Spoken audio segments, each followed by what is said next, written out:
सागरजातं सहगना रघुनाथं वितं तं सजीवं साद्वैतं सावधूतं परिजनसहितं कृष्णचैतन्यदेवं श्रीराधा कृष्णपादान् सहगना ललिता श्रीविशाखावितांश्च हे कृष्णा करुणा सिंधु दीनबंधु जगतपते गोपेश गोपिकाकांत राधाकांत नमस्तुते तप्त कांचन गौरांगी राधे वृंदावनेश्वरी वृषभानुसुते देवी प्रणमामि हरिप्रिय वाञ्छकल्पतरुभ्यश्च कृपा सिन्धुभ्येव च पतितानां पावनेभ्यो वैष्णवेभ्यो नमो नमः।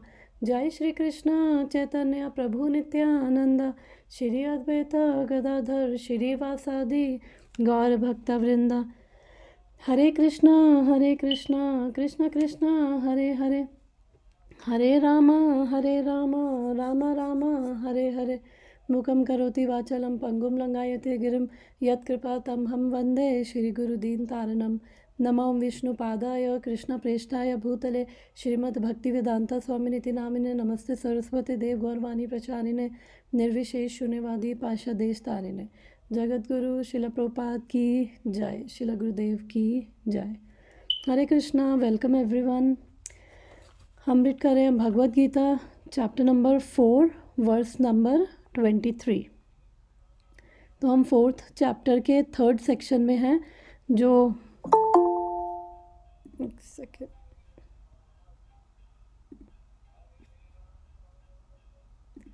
हरे कृष्णा। तो हम 4th चैप्टर के 3rd सेक्शन में हैं, जो वर्स नंबर 16 से लेकर 24 तक है। और इस सेक्शन में भगवान ने 3 चीज़ें बताई हैं। कर्म के बारे में बता रहे हैं, कर्म, अकर्म और विकर्म। तो कर्म हमने डिस्कस किया था, जो शास्त्रों के अकॉर्डिंग किए जाते हैं और हमें उसके पुण्य फल मिलते हैं। विकर्म है जो शास्त्रों के अगेंस्ट है, तो उसके पाप कर्म भोगने पड़ते हैं।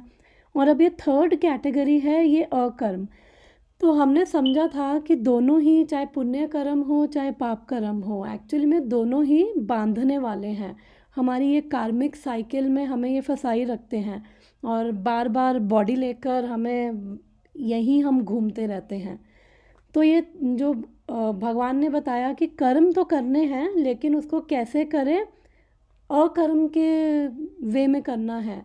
क्योंकि विकर्म को हमने अकर्म नहीं बना सकते, केवल जो हमारे कर्म हैं जो शास्त्रों के अकॉर्डिंग हैं, उन्हीं को ही हम अकर्म के रूप में करें। तो अकर्म का हमने समझा था कि जिसका हमें कोई भी फल नहीं मिलता, अच्छा भी नहीं बुरा भी नहीं, तो उससे क्या है, हमारी कार्मिक बॉन्डेज और नहीं बढ़ती है। और अकर्म क्या है, जो हम भगवान को समर्पित करते हुए करते हैं, तो हमें रिजल्ट से कोई अटैचमेंट नहीं होती है, तो वो अकर्म है। फिर भगवान ने बताया था 17th वर्स में कि कर्म की बारीकियां हैं, उसको समझना बहुत मुश्किल है, गहना कर्मणो गति। तो इसलिए भगवान ने फिर नेक्स्ट वर्स में बोला कि ये तो जो बुद्धिमान मनुष्य भी है, स बुद्धिमान मनुष्येषु स युक्त कृत्सन कर्माकृत, कि एक्चुअली जो बुद्धिमान मनुष्य है उसके लिए भी ये समझना मुश्किल होता है। इसलिए भगवान ने बताया कि फिर एक नई चीज़ बताई कि आप जो भी कर रहे हो, कर्म में अकर्म जो देख रहा है और अकर्म में कर्म जो देखता है, एक्चुअली में रियल इंटेलिजेंट वो है। तो यहाँ पे जो रियल इंटेलिजेंट है उसकी डेफिनेशन दी थी। तो यानी कि कर्म में अकर्म हमने समझा था कि बाहर से देखने में तो हमारे ऑर्डिनरी कर्म लग सकते हैं, कि कोई डिफरेंट नहीं लग सकता, लेकिन इंटरनली जो वो कर्म कर रहा है उसकी इंटरनल कॉन्शियस क्या है, अकर्म वाली। बाहर से देखने में वो ऑफिस जा सकता है, घर में काम कर रहा हो सकता है, तो कुछ एक्सटर्नली देखने में कुछ डिफरेंस नहीं लगता, लेकिन इंटरनली उसकी कॉन्शियसनेस क्या है, अकर्म वाली है। तो ऐसा व्यक्ति है कि जो इस प्रकार से कर्म करता है, फिर वो भगवान कहते हैं कि वो क्या है, दिव्य स्थिति में रहता है, यानी कि उसको ऑलरेडी ज्ञान है, उसको नॉलेज है, तो वो ट्रांसेंडेंटल प्लेटफॉर्म पे है। तो फिर हमने समझा था कि ये दिव्य स्थिति में कैसे स्थित रहना, क्योंकि भगवान ने बोला था कि जो मेरी दिव्य प्रकृति को समझ के जो कर्म कर रहा है, केवल वही ऐसे कर्म कर पा रहा है। और फिर उसके सारे जो कर्मों के फल हैं,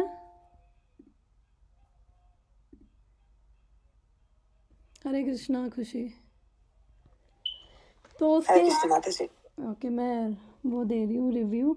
उसके सारे कर्मों के फल है जल जाते हैं, बिकॉज वो भगवान की दिव्य प्रकृति, यानी ऑलरेडी उसको नॉलेज है, उसको ज्ञान है। ज्ञान किस चीज़ का है कि उसको पता है कि मैं कौन हूँ, भगवान कौन है, और मैं भगवान का ही अंश हूँ।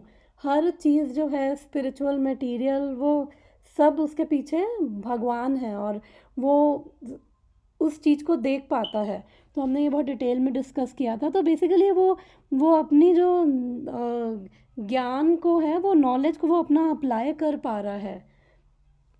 एंड देन फिर हमने वर्स नंबर 20th में देखा था कि फिर वर्स नंबर 20th में पहले तो भगवान ने अभी ये बताया कि अब ये अकर्म करना है, और ये कैसे करना है। भगवान ने बताया कि मेरी दिव्य प्रकृति में स्थित होके करना है, जिसको ज्ञान होगा कि पता है कि, क्योंकि जब हमें पता ही नहीं है, किसी के बारे में नॉलेज ही नहीं है। फॉर एग्ज़ाम्पल अगर हम ट्रैफिक में जाते हैं, रोड पे जाते हैं, तो हम ट्रैफिक रूल्स फॉलो करते हैं। क्यों करते हैं? क्योंकि हमें पता है ये फॉलो करेंगे तो हम किसी भी प्रकार के हादसे से बच जाएंगे। तो जब ट्रैफिक रूल्स का पता होगा तभी तो फॉलो करेंगे ना। तो ऐसे ही हमें जब पता होगा कि भगवान कौन है, हम कन्विंस होंगे कि ये ऐसे कर्म करना जो है वो रियली में हाईएस्ट वे है हमारे कर्म करने का, और उससे एक्चुअली में हम यहाँ पे बंधन में नहीं बंधेंगे। तो फिर जब हमें पता है कि हम सुनेंगे भगवान कौन है, हम कौन हैं, तो फिर हम तभी उस दिव्य प्रकृति में रह पाएंगे। तो ये हमने डिस्कस किया था। एंड देन फिर भगवान अब बता रहे हैं 20th वर्स से बता रहे हैं कि अब साधक स्टेज पे कैसे करें। अभी तो जस्ट जनरल बताया कर्म के बारे में, अब जो साधक हैं, जो भी प्रैक्टिसिंग डिवोटीज़ हैं, वो कैसे अकर्म करें। तो फिर भगवान ने बताया कि जो जितने भी त्यक्त्वा कर्म फला संगम नित्यो तृप्त निराशय, सॉरी ये 20th में, हाँ यस, इसमें साधक जो साधक है, प्रैक्टिसिंग डिवोटीज़ हैं, वो कैसे कर्म करें। तो वो बोल रहे हैं कि त्यक्त्वा कर्म फला संगम नित्य तृप्त निराशय कर्मण्य अभी प्रवृत्तो अपि नैव किंचित करोति सह। कि बेसिकली जो भी हमारी अटैचमेंट्स है, आई थिंक इससे पहले वो आता है कि यस्य सर्व समारंभा, वो यस, इससे 19th वर्स में एक्चुअली में भगवान ने बताया। तो इससे पहले वाला वर्स है यस्य सर्व समारंभा कर्म संकल्पा वर्जिता। तो कैसे अब जो साधक है, जो प्रैक्टिसिंग डिवोटीज है, वो कैसे अकर्म करे। तो 19th वर्स से उन्होंने बताया, 19th और 20th दोनों वर्सेस में उन्होंने बताया कि जो भी कर रहे हैं, जो भी हमारे एफर्ट्स हैं, हमारे एक्शंस हैं, वो काम और संकल्प से रहित होने चाहिए। काम संकल्पा वर्जिता। तो उससे क्या होगा, ज्ञान अग्नि दग्धा कर्मणाम तम आहु पंडितम बुधा। कि बिकॉज जो भी हम चीज़ें करते हैं, अगर अगर वो ज्ञान में रहकर कि हम भगवान के ही अंश हैं, और अल्टीमेटली हमने ये भी डिस्कस किया था कि जो भी हम कार्य कर रहे हैं, कर्म कर रहे हैं, उसके अंदर जो रिज़ल्ट आ रहा है, उसके अंदर हम सोल फैक्टर केवल हम नहीं है, रिज़ल्ट हम पे डिपेंडेंट नहीं है, 5 चीज़ों पे रिज़ल्ट डिपेंडेंट है। तो इसलिए जब हमें ये चीज़ें समझ आती है, और हम भगवान के ही हैं, भगवान के अंश हैं, भगवान के दास हैं, और हमें एक्चुअली यहाँ से बाहर निकलना है, ये कार्मिक बॉन्डेज से हमें बाहर निकलना है। जब ये चीज़ें समझ आती है, तो फिर उसके बाद तभी हम काम संकल्प से रहित हो पाएंगे। अदरवाइज़ जो भी हम करते हैं, हम अपने इमोशन से, अपने माइंड से, हमारे जैसे सेंटिमेंट्स हैं, हमारा जैसे संस्कार हैं, उसी प्रकार से हमारा वो मानसिक चेतना होती है, हम उसी से कर्म करते हैं। तो फिर उसके बाद ये लोअर नेचर से हम अपने एक्ट करते हैं, तो हम फिर कार्मिक बॉन्डेज में फंसते हैं। तो भगवान कह रहे हैं कि यहाँ पे ये काम संकल्प वर्जिता, कि इन सब से फ्री होकर। जब ऐसे फ्री होकर कर्म करेंगे, साधक ऐसे फ्री होकर कर्म करेंगे, तो उससे क्या होगा, उनके सारे जो कर्मों के फल हैं वो नष्ट हो जाएंगे। बिकॉज़ जो भी हमें दुख और सुख आ रहा है वो इसी वजह से आ रहा है, बिकॉज़ हमारे कुछ कर्मों के फल ऐसे रहे हैं, उस वजह से आ रहा है। तो फिर भगवान कह रहे हैं कि एक्चुअली में ऐसा व्यक्ति ही रियल पंडित है, और उसको रियल पंडित यानी उसको परफेक्ट नॉलेज है। फिर 20th में भगवान बोल रहे हैं कि त्यक्त्वा कर्म फलासंगाम नृत्य तृप्तो निराशयः। और कि फिर ऐसे अगर हम अकर्म करते हैं तो उससे क्या होता है, नृत्य तृप्त, हम सेटिस्फाई होते हैं, निराशय, हम अपने फॉल्स शेल्टर्स नहीं लेते हैं।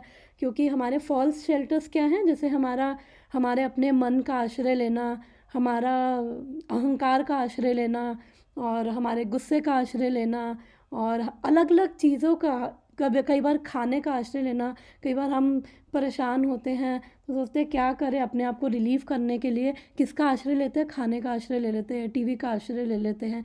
भगवान कह रहे हैं कि वो इस तरह से जब कर्म करेंगे तो वो उसको ये इन आश्रयों को लेने की ज़रूरत नहीं पड़ेगी जो फॉल्स शेल्टर्स हैं, और वो सेटिस्फाई रहेगा।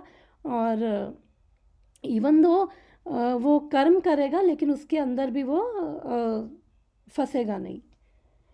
फिर 21 वर्स में भगवान बताते हैं, अब ये भगवान यहाँ पे हाई फाई जो अब ऑलरेडी एडवांस हो चुके हैं, बिकॉज स्टार्टिंग तो ऐसे ही करनी पड़ेगी सबको। अब जो ऑलरेडी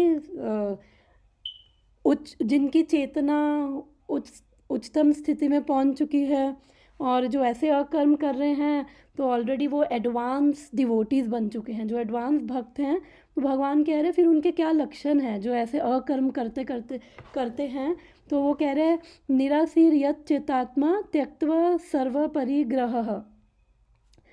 और यानी कि वो निराशीर है, उनको कोई एक्सपेक्टेशन नहीं है, उनको किसी से कोई नीड नहीं है।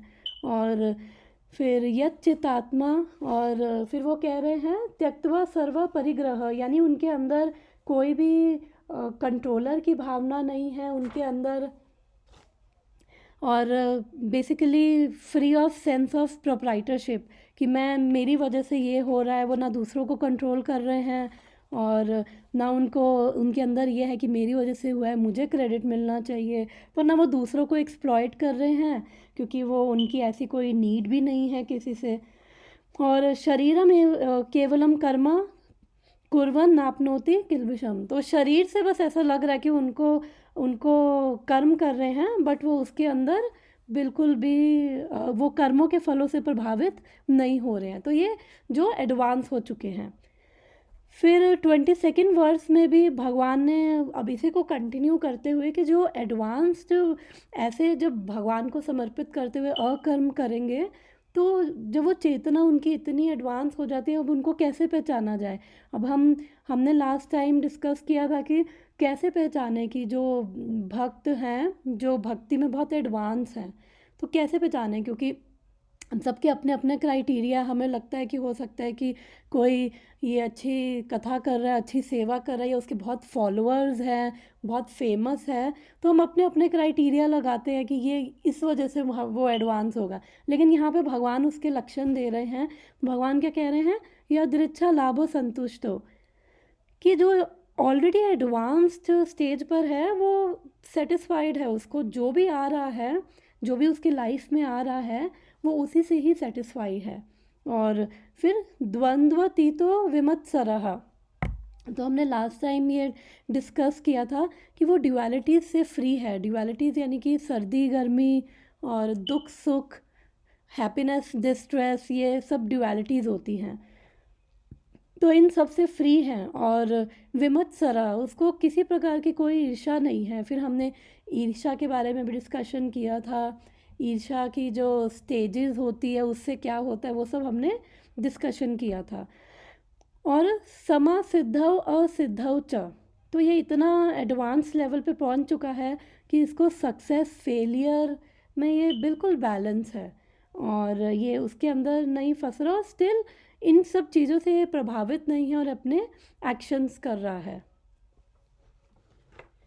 और अब आज का वर्स स्टार्ट करते हैं। तो अब यहाँ पे भगवान कंक्लूड कर रहे हैं इस सेक्शन को 423 में, जो वो अभी तक बता रहे थे। गता संगस्य मुक्तस्य ज्ञानावस्थितचेतसः यज्ञाचरता कर्म समग्रं प्रविलीयते। गता संगस्य मुक्तस्य ज्ञानावस्थितचेतसा यज्ञाचरता कर्म समग्रं प्रविलीयते। कोई रिसाइट करेगा इसको? माता जी मैं करूं? श्योर, थैंक यू माता जी। गतसंगस्य मुक्तस्य ज्ञानावस्थितचेतस यज्ञायाचरिता कर्म समग्रं प्रविलीयते। थैंक यू माता जी। तो अब हम इसको समझते हैं, इसका मतलब क्या है। तो अब यहाँ पे जो भगवान ये सब बता रहे थे कि बेसिकली ये सेक्शन भगवान का बताने का यही पर्पस था, क्योंकि हमारी जो आत्मा है, सोल क्या है, वो एक्टिव है। 3rd चैप्टर में हमने पढ़ा था सोल का नेचर क्या है, एक्टिव है सोल। एक भी क्षण बिना कर्म किए नहीं रह सकते हैं, ऐसा नहीं है। अगर हमें लग रहा है ना कि ये तो खाली बैठा हुआ है, तो खाली भी बैठा हुआ है ना तो भी उसका दिमाग 1000 जगह उसका जा रहा होगा, उसके अंदर बहुत कुछ चल रहा होगा। तो इसलिए आत्मा जो है, उसका नेचर है, वो खाली नहीं बैठ सकती है। तो इसलिए जब हमें कर्म करना ही है तो फिर भगवान कह रहे हैं क्यों ना इस कर्म हमें करना नहीं छोड़ना, बिकॉज बॉडी है तो हमें ड्यूटीज़ अपनी करनी है, लेकिन उन ड्यूटीज़ को हम ऐसे करें कि हम उन कर्मों को करते करते ही हम शुद्ध हो जाएं और ये सारी कार्मिक बॉन्डेज से हम निकल जाएं। और क्योंकि हमारा हर कर्म क्या होता है, फिर भक्ति बन जाता है, क्योंकि हम भगवान के लिए, भगवान को सेंटर में रख के कर रहे हैं, तो इसलिए हमारा हर कर्म भक्ति है। बस हमें वो सेल्फिश अपनी डिज़ायर्स जिससे प्रेरित होकर हम चीज़ें करते हैं, केवल उसको हमें त्यागना है, हमें कर्मों को नहीं त्यागना है। बिकॉज अर्जुन भी डरा हुआ था कि मैं ये लड़ाई करूँगा, मैं बहुत लोगों की हत्या करूँगा तो मुझे पाप लगेगा। तो भगवान ने कहा नहीं, इट इज़ योर ड्यूटी। तुझे भगवान ने उसको मारने के लिए कहा, क्योंकि अगर एक वे में देखा जाए तो मारना अच्छा नहीं है, लेकिन वो क्षत्रिय था तो भगवान ने कहा तेरी ड्यूटी है, तुझे जो दिया गया है तो वो कर। और अगर तेरे को लग रहा है कि तू उसमें तेरे को वो पाप लगेगा, तो फिर भगवान ने कहा ओके ऐसे कर्म करो तो उसमें आपको पाप ही नहीं लगेगा। तो अब यहाँ पे है गता संगस्य मुक्तस्य। तो अब यहाँ पे वो कंक्लूड कर रहे हैं कि गता संगस्य यानी कि जो ये संग, किसका संग, जो बेसिकली ये प्रभुपाद लिख रहे हैं मोड्स ऑफ मटेरियल नेचर, ये जो 3 गुण हैं, सतोगुण है, रजोगुण है, तमोगुण है, उसका संग से मुक्तस्य, उसके संग से वो मुक्त है। ज्ञान अवस्थिता चेतसा, और ऑलरेडी उसकी जो चेतना है किसके अंदर है, वो उस ज्ञान में है। और हमने डिस्कस किया था ज्ञान यानी कि ये भौतिक नॉलेज नहीं, वो दिव्य ज्ञान कि समझना कि एक्चुअली में मैं कौन हूँ, भगवान कौन है, और भगवान के ही अंश हैं और उन्हीं से ही हमारा संबंध है। तो वो जब हम समझता है, फिर वो उसकी जो चेतना है वो उसकी दिव्य चेतना है।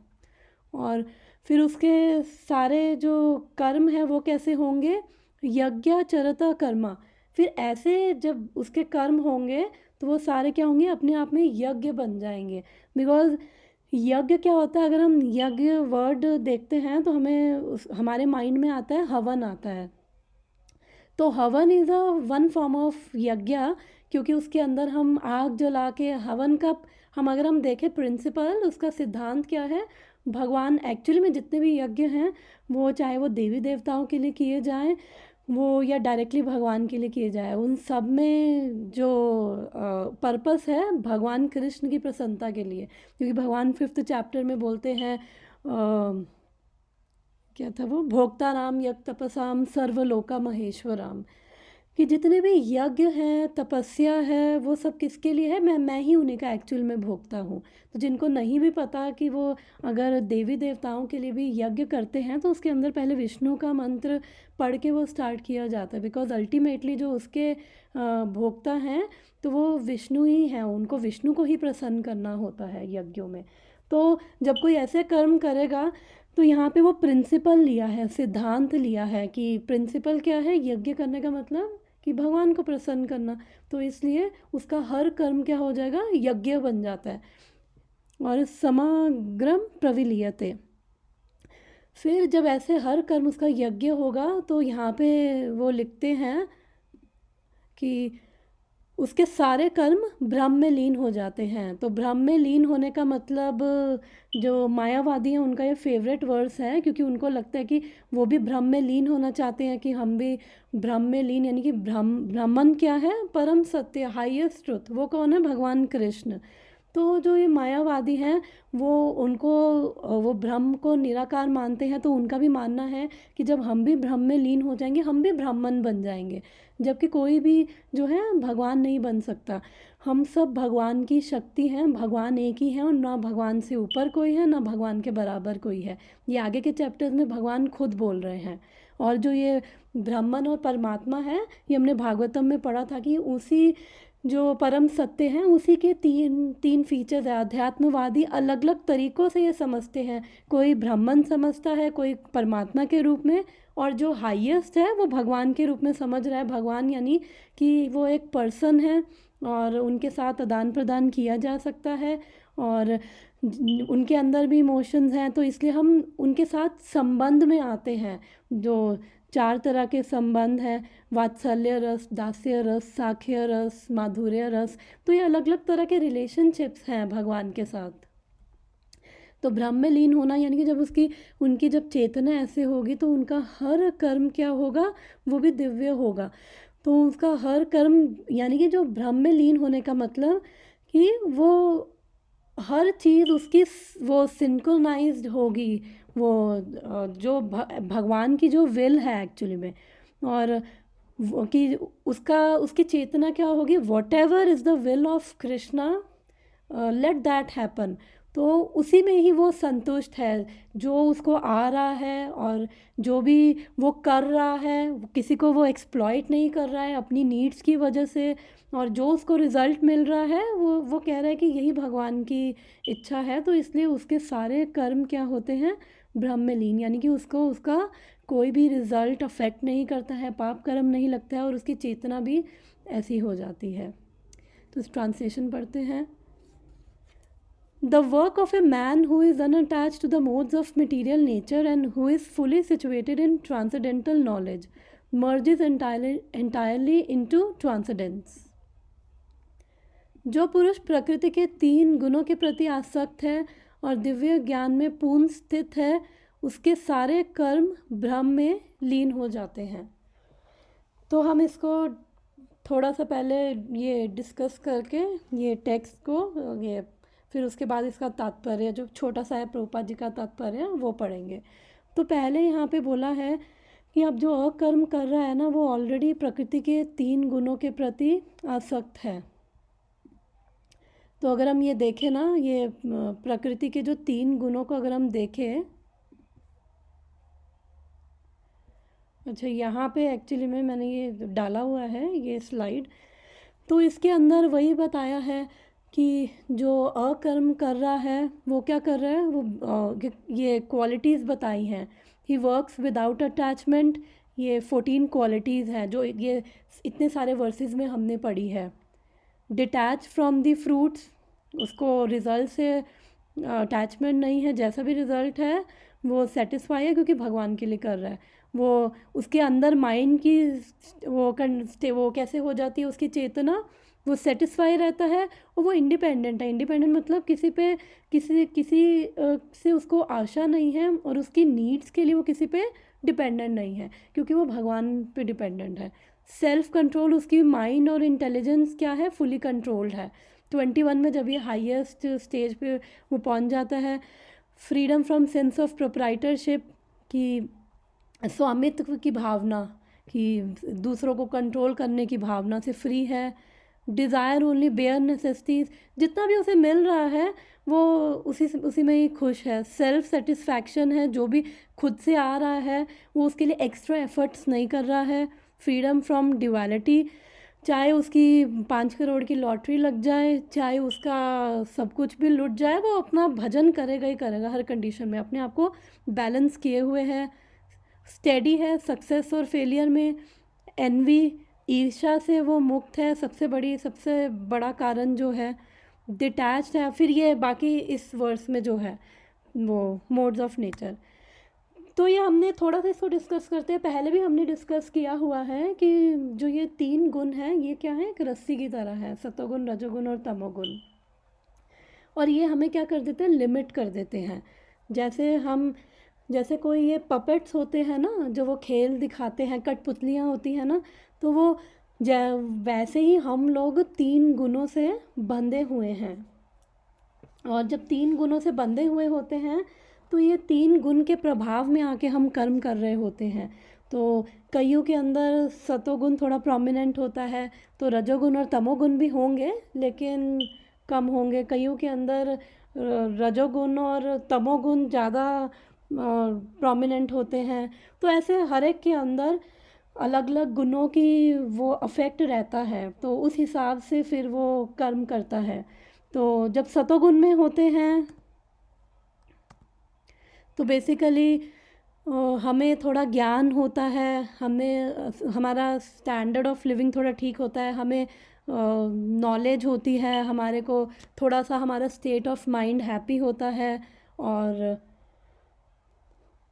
फिर लेकिन सतोगुण भी है, वो क्या है, बांधने वाला है। तो ये तो मैंने एक वो माता जी की स्लाइड से लिया था। तो सतोगुण में होता है तो उसकी वो फॉल्स ईगो इन सतोगुण, हम हर चीज़ सतोगुण, तमोगुण, रजोगुण में कर सकते हैं। हम अपना हमारी हैप्पीनेस, हम दान, तपस्या, ये 14 चैप्टर में ना बहुत डिटेल में आता है कि कैसे हमारा दान, हमारी तपस्या, हमारा कर्म, हमारी अंडरस्टैंडिंग, हमारा डिटर्मिनेशन, ये सब 3 गुणों में हम करते हैं। तो जनरली सतोगुण में क्या होता है, वो क्या सोचेगा कि I am wonderful because I am in balance and harmony, I am equipoised, I am peaceful, I forgive because of wonderful feelings, I get from being full of forgiveness and equanimity. I don't care for the praise of world or outward things. My inner happiness, peace and equilibrium are superior to striving and desires of most people. I can generate my own happiness within. I can see everyone equally. I do not create enemies. तो basically जब सतोगुण में भी होगा तो वो कैसे बांध रहा है, सतोगुण में तो आना है, यस डेफिनेटली तमोगुण और रजोगुण से बेटर है। सतोगुण में रहकर हम भक्ति के लिए रेडी हो पाते हैं। भक्ति करने के लिए तो इस सतोगुण से भी ऊपर उठना है, लेकिन एटलीस्ट सतोगुण में हम रेडी होते हैं, ज्ञान लेने के लिए पीसफुल होते हैं। हमारे अंदर हम दूसरों को माफ़ कर सकते हैं। अगर किसी ने कुछ कह दिया तो जो सतोगुण में होगा तो वो उसको गालियाँ या नहीं देगा, वो सब कहेगा अरे कोई बात नहीं, छोड़ो, अभी फ्रस्ट्रेटेड है, परेशान है, छोड़ो। तो उसका जो माइंड है पीसफुल होगा, तो इसलिए वो माफ़ कर सकता है। लेकिन सतोगुण कैसे बांध रहा है हमें, सतोगुण क्या है, गोल्डन चेन है, चेन ये भी है, बांध ऐसे रहा है कि सतोगुण में वो इंसान सोच सकता है कि देखो मैं कितना बेटर हूँ दूसरों से, मैं देखो दान भी कर रहा हूँ, मेरे को ज्ञान भी है और बाकी लोग तो इतना भी नहीं कर रहे हैं। तो वो कंफर्टेबल हो जाता है, वो सोचता है कि बस इतना कर रहा हूँ और क्या चाहिए मुझे लाइफ में। एक कंफर्टेबल हो के कंफर्ट जोन में अपना बैठ जाएगा और उसे लगेगा मेरे को ऑलरेडी बहुत ज्ञान है, मुझे और ज्ञान की ज़रूरत नहीं है, मेरी लाइफ परफेक्टली कट रही है, दान धर्म तपस्या ये सब चीज़ें मेरा ऑलरेडी चल रहा है। तो हायर जो ट्रुथ है, भगवान परम सत्य, उसको जानने के लिए फिर वो ज़्यादा वो मेहनत नहीं करेगा, वो कंफर्टेबल हो जाएगा। तो इस तरह से सतोगुण भी बांधता है। फिर रजोगुण में क्या है कि बहुत सारी डिज़ायर्स होती हैं और हमारे बहुत सारी डिज़ायर्स की वजह से बहुत सारी अटैचमेंट्स होती हैं हमें। और फिर हो सकता है कि थोड़े बहुत धार्मिक कर्म ऐसा व्यक्ति करता हो जिसके अंदर रजोगुण प्रधान होता है, उसके अंदर इतनी इच्छा होती है मुझे ये करना है, मुझे ऐसे करना है, मैं अभी मैं इधर हूँ, आफ्टर 5 years मैं अपने आप को यहाँ देखता हूँ। मटेरियली ही उसको उसका जो सक्सेस की डेफिनेशन है मटेरियल चीज़ों को पाना, तो उसके लिए बड़ा पैशनेट है, इतनी सारी इच्छाएं हैं, अटैचमेंट्स हैं, और जो भी कर रहा है उसको लगता है कि मेरे को इससे फ़ायदा मिलेगा, तो इसलिए वो कर रहा है। वो बहुत मेहनत करता है और उसको हैप्पीनेस और ये सफ़रिंग में झूलता रहता है ये रजोगुण वाले। और इसके अंदर फॉल्स ईगो जिनको फॉल्स ईगो इन रजोगुण इसको पढ़ते हैं, वो अपने आप को सोचता है कि मैं आई am wonderful because I M dutiful and responsible, I am a moral citizen and may be a religious person, I contribute to the world with charity and many good works through a lot of sacrifice and energy. I support forms of philosophy, art, and culture. I am concerned with moral and ethical principles, justice, and fairness. I see diversity of a person and species and work hard for their rights and privileges. I am strong and defeat my enemies in fair contest. Others will respect me for what all I have done in the world. I have increased and expanded good works for myself, my loved ones, and others.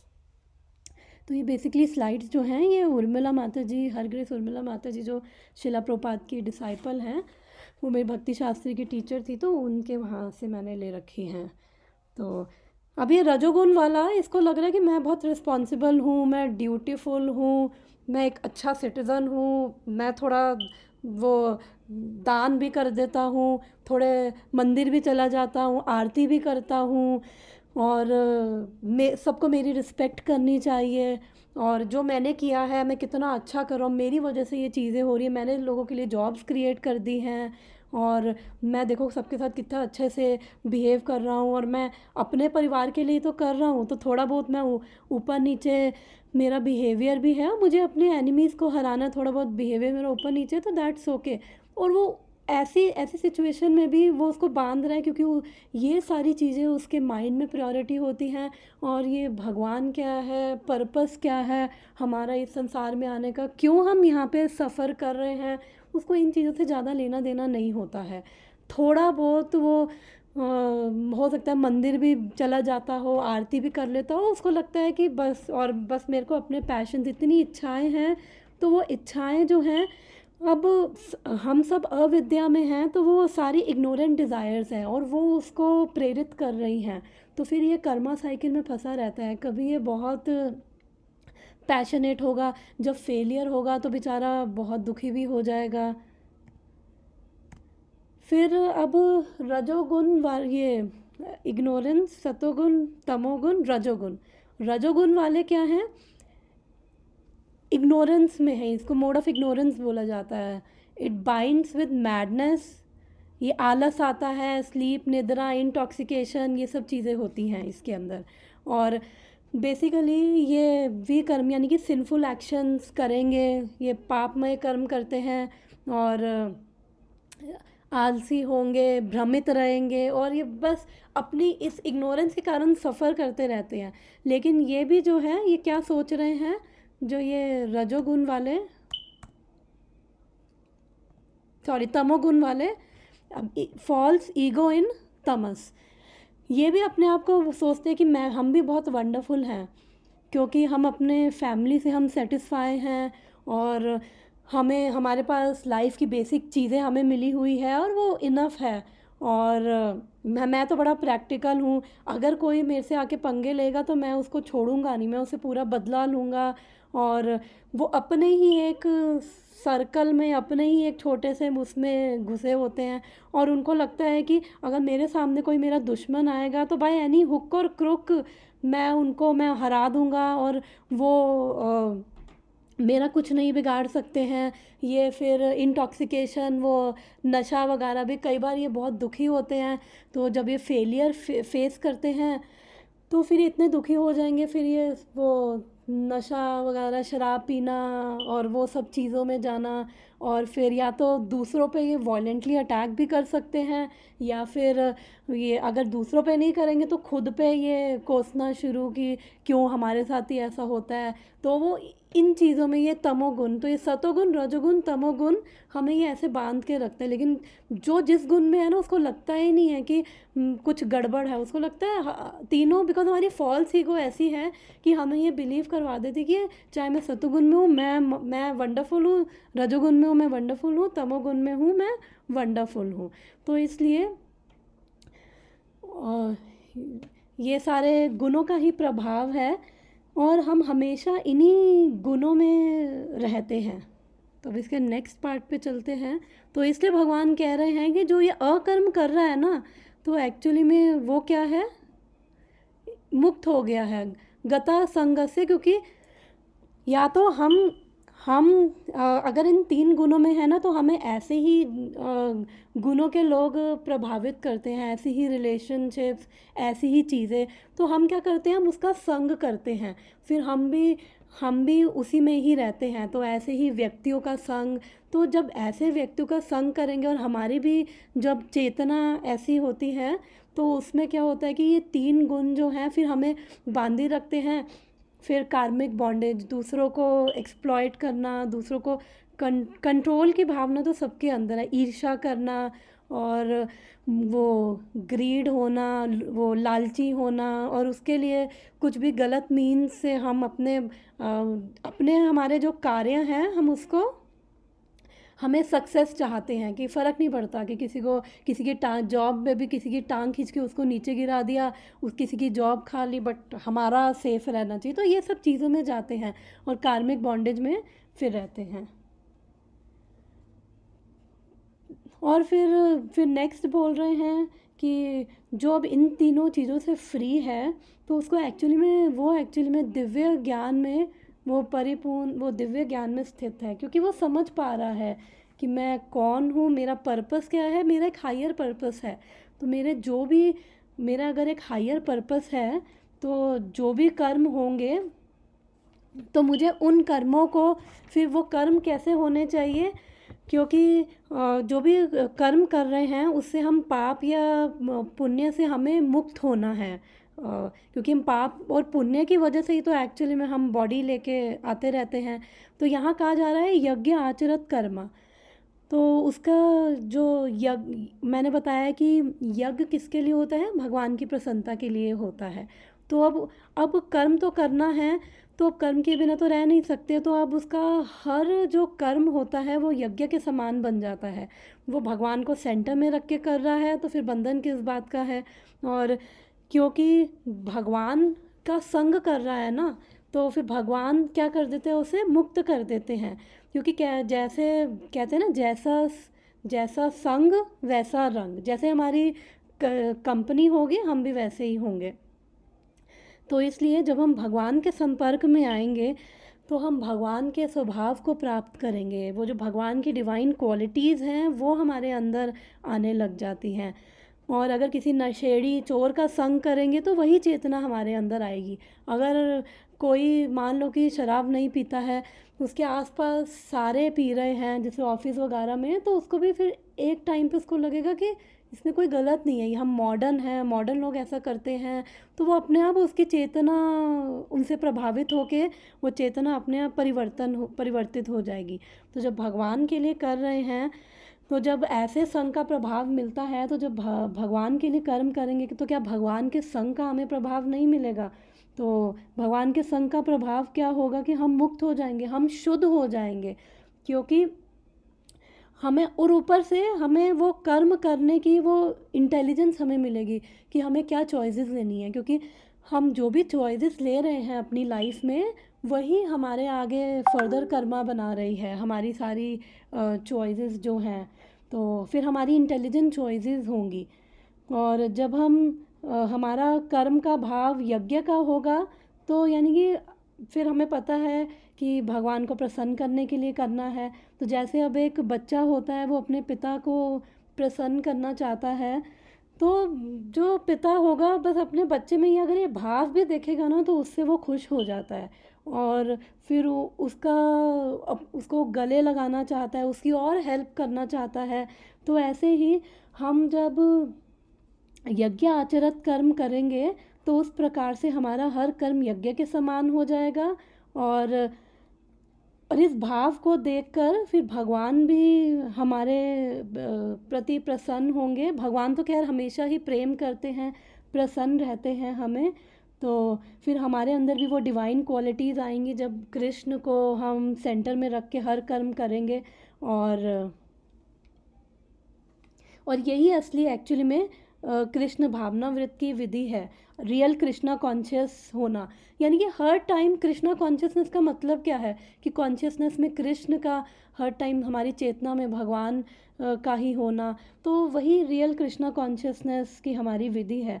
तो इसलिए हमारा हर कर्म, हमारा सोना, हमारा नहाना, हमारा खाना, हमारा ऑफिस जाना, हमारा बाहर जॉगिंग करना, कोई ऐसा कर्म नहीं है कि जो हम भगवान की दिव्य चेतना में रह के ना कर सके। तो हमारा हर कर्म एक्चुअली में यज्ञ बन जाएगा। हम चलते फिरते हम यज्ञ कर रहे होंगे। और इस तरह से सारे कर्म क्या होंगे, भगवान के लिए ही होंगे।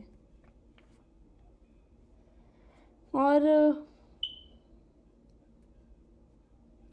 तो इसलिए हमें कभी इसलिए ये सब के लिए हमें हमेशा जो अब हर कर्म हमारा भगवान के लिए यज्ञ कैसे हो, तो वो कैसे होगा जब हमें ये एक्चुअली में दिव्य ज्ञान, हम जब भगवान ने जो बोला है भगवान के बारे में जानना, ये सब क्या है, दिव्य ज्ञान ही है।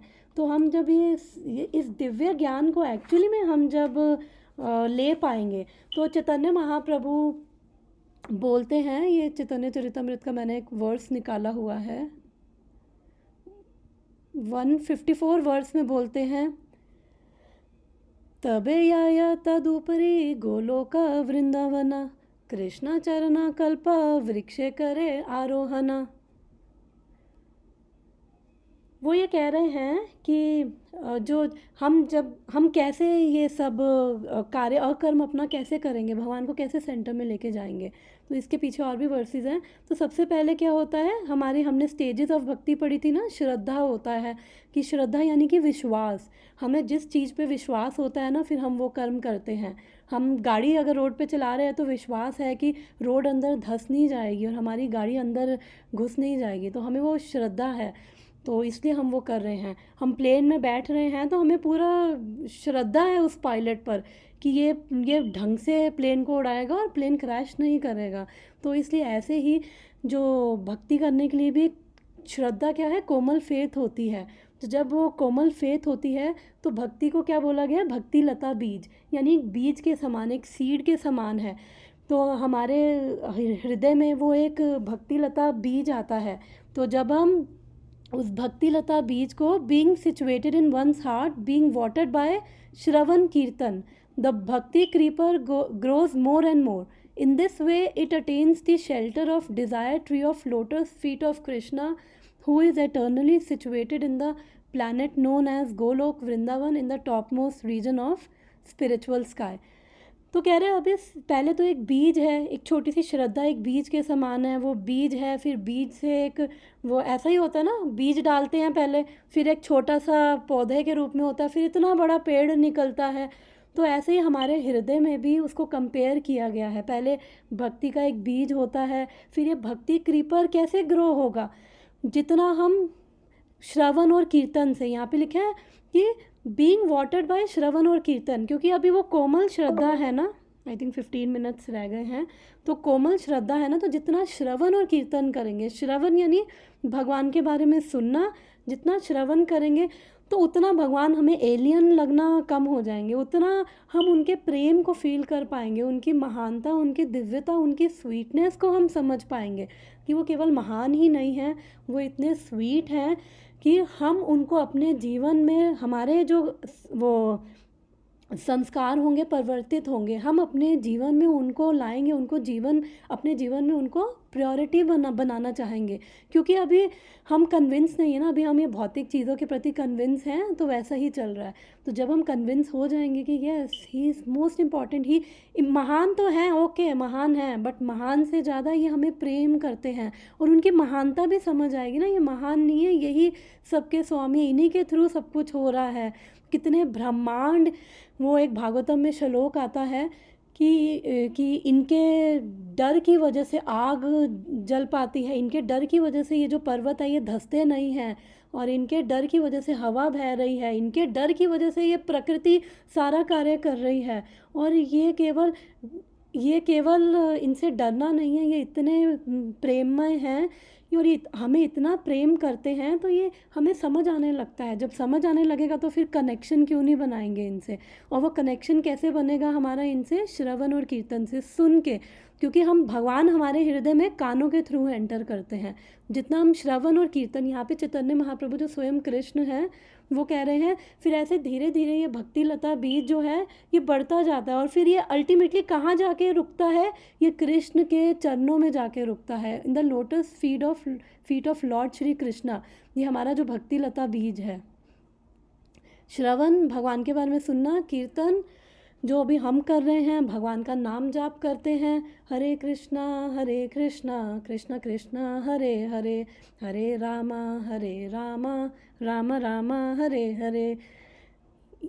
ये जब हम करेंगे तो ये हमारा भक्ति लता बीज क्या हो रहा है? हम इसको पानी दे रहे हैं, बीज को। हम छोटा सा बीज होता है ना, हम उसको पानी देते हैं, उसको प्रोटेक्ट करते हैं कि अभी छोटा सा बीज है, फिर छोटा सा पौधा उगता है, उसका ध्यान रखते हैं, अच्छे से धूप आ रही है नहीं आ रही है, और सही पानी दे रहे हैं, ज़्यादा तो नहीं दे रहे या कम तो नहीं दे रहे, कोई जानवर तो नहीं खा रहा, साथ में कोई वीड्स तो नहीं उग रही हैं कि जो इस पौधे का सारा न्यूट्रिशन खा जाए। सेम वही भक्ति लता बीज है। हम देखते रहते हैं कि ये श्रवण कीर्तन से, फिर इंट्रोस्पेक्शन से हमारे अनर्थास जो हैं वो वीड्स की तरह हैं। तो जब हम ऐसे करते हैं फिर क्या होता है? ताहा न विस्तारिता है ना फले प्रेमा फला, इहान माली सींचे नित्य श्रवणादि जले। The creeper greatly expands in the Golok Vrindavan planet, and then it produces the fruit of love for Krishna. Although remaining in the material world, the gardener regularly sprinkles the creeper with the material water of hearing and chanting. तो कह रहे हैं even though हम इस material world में हैं, लेकिन ये भक्ति लता बीज हमारा जो है ये सारे क्योंकि कहा जाता है कि हमारे जो ब्रह्मांड है, एक ब्रह्मांड के ऊपर पता नहीं कितने 400 माइल्स की अलग अलग लेयर्स हैं। वो एयर की लेयर है, क्योंकि जब साइंटिस्ट जाते हैं ना ये अंतरिक्ष में, तो फिर साइंटिस्ट को सारा अंधेरा अंधेरा दिखता है, क्योंकि वो डार्कनेस दिखती है, क्योंकि वो ब्रह्मांड के बाहर वो पूरी लेयर है, एक इतने पता नहीं कितने माइल्स की वो एयर की लेयर है जहाँ पे अंधकार है। फिर उसके बाद वो कितने माइल्स की वाटर की लेयर है, फिर फायर की लेयर है, ऐसी कितनी लेयर्स हैं एक एक ब्रह्मांड के ऊपर, इतनी लेयर्स हैं। तो ये जो हरे कृष्णा महामंत्र है ना, ये सारी वो उनको भेद देता है, सारी लेयर्स को भेदते हुए ये ऊपर सीधा गोलोक वृंदावन तक ये जाता है। और स्पिरिचुअल वर्ल्ड कहाँ से स्टार्ट होता है? वैकुंठ से। वैकुंठ में भी हज़ारों प्लैनेट्स हैं, और वो सारे स्पिरिचुअल प्लैनेट्स हैं। फिर उसके बाद मथुरा धाम, द्वारका धाम, अयोध्या धाम, द्वारका धाम, मथुरा धाम, फिर जाके गोलोक वृंदावन जहाँ पे स्वयं कृष्ण प्रेजेंट है। बाकी जगह भगवान कृष्ण के ही अवतार हैं, विष्णु अवतार हैं, लेकिन गोलोक वृंदावन जो आध्यात्मिक जगत में है वहाँ पे स्वयं कृष्ण प्रेजेंट है। तो फिर ये भक्ति लता बीज ये कहाँ तक जाता है हमारा? ये भक्ति लता हमारा ये जाता है, ये गोलोक वृंदावन तक जाता है। और वो कह रहे हैं इवन दो हम मटेरियल वर्ल्ड में ही हैं, लेकिन जो माली है, हम गार्डनर है ना, हम अपने इस भक्ति लता को प्रोटेक्ट कर रहे हैं। और कैसे कर रहे हैं? Regularly sprinkles the creeper with the water of hearing and chanting. तो भगवान के बारे में सुनकर हमारे अंदर भी उनके प्रति प्रेम जागृत होता है, हमारे अंदर शुद्धि आती है। सुनने मात्र से केवल हमारे सारे वो पाप हमारे ख़त्म होने लग जाते हैं।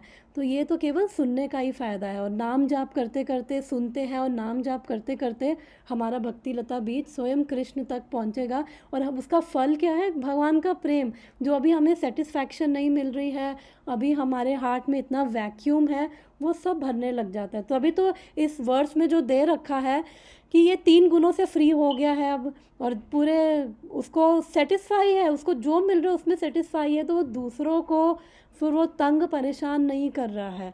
तो इसलिए वो पूर्ण ज्ञान में स्थित हो गया, समझ आ गया कि मैं कौन हूँ। तो फिर ऐसे फिर ये इसमें जो कर्म, अब फिर कर्म क्या बचेंगे? कर्म का तो अपने आप ही वो ख़त्म हो गए। तो आई थिंक 9 मिनट्स है, तो प्रभुपाद का परपट पढ़ लेते हैं, छोटा सा है, और फिर हम स्टॉप करते हैं। पूर्ण रूपेण कृष्ण भावना भवित होने पर मनुष्य समस्त द्वंद्वों से मुक्त हो जाता है। इस तरह भौतिक गुणों के कलमश से भी मुक्त हो जाता है। तो वो समस्त द्वंद्व हमने पीछे पढ़ा था ना, कि वो विमत्सरा द्वंद्व तो सबसे फ्री है, क्योंकि वो अब पूरी तरह से कृष्णा कॉन्शियस हो चुका है। उसकी हर चीज़, उसकी चेतना, उसका तन मन धन, उसका सब कुछ केवल कृष्ण की प्रसन्नता के लिए है। वह इसलिए मुक्त हो जाता है क्योंकि कृष्ण के साथ अपने संबंध की स्वाभाविक स्थिति को जानता है।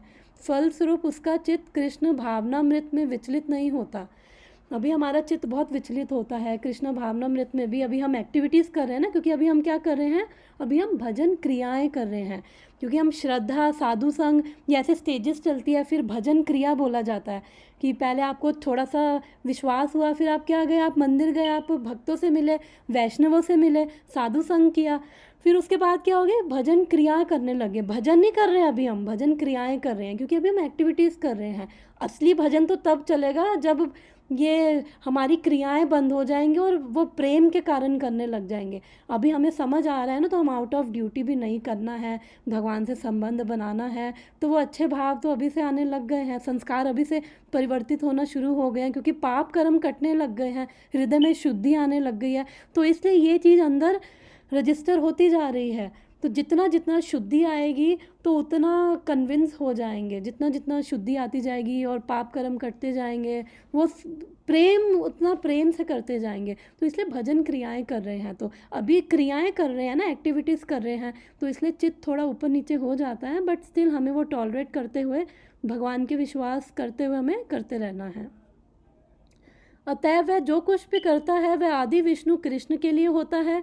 अतः उसका सारा कर्म यज्ञ रूप होता है, क्योंकि यज्ञ का उद्देश्य परम पुरुष विष्णु अर्थात कृष्ण को प्रसन्न करना है।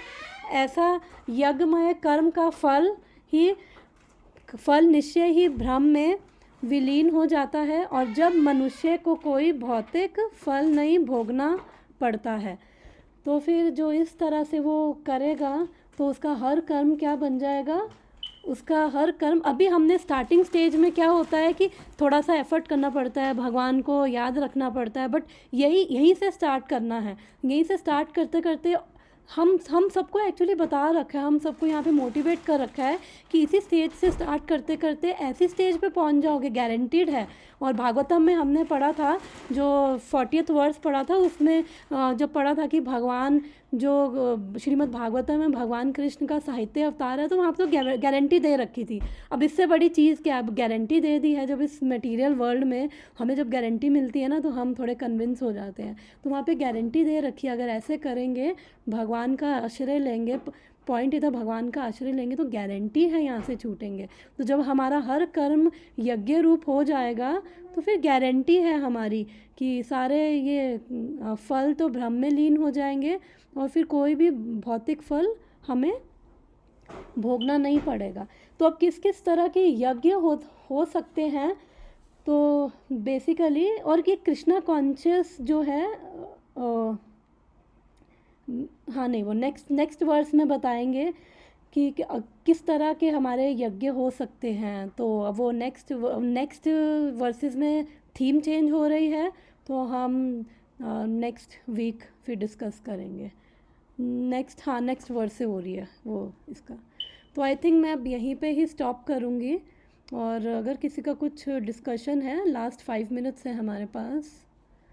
तो अगर किसी का कुछ डिस्कशन है या किसी को कुछ ऐड करना हो तो अदरवाइज़ फिर हम मंडे को मिलते हैं। तो thank you so much everyone, thank you for joining. Hare Krishna. Hare Krishna, thank you mata ji. Thank you so much.